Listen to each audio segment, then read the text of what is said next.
দাঁড়ায়। কি কস না কেন?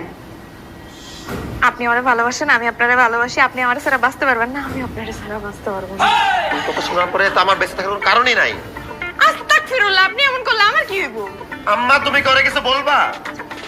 বলতেছি। এই শোনো আয়শা, তুমি আজকের পর থেকে আমার বাসায় আর কাজ করতে পারবে না।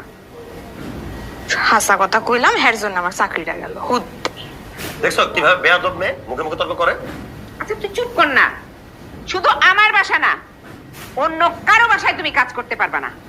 খালাম্মা, এটা আপনি কি কইলেন? আমি তাহলে খামো কি? আরে, তোমার ভরণ পোষণের দায়িত্ব আমি নিব তো। তুমি আমার ছেলেকে ভালোবাসো, আমার ছেলে তোমাকে ভালোবাসে। তুমি এটা কি কও? তোমাদের ধুমধাম করে আমি বিয়ে দিব। আমার তুমি কি কও এটা? এ তোমার সালাম করে কেন? এই হবে ছেলের বউ তোমার, কাজের মেয়ের লোকে প্রেম করো, এরকম বিয়ে হইব? আয় আয়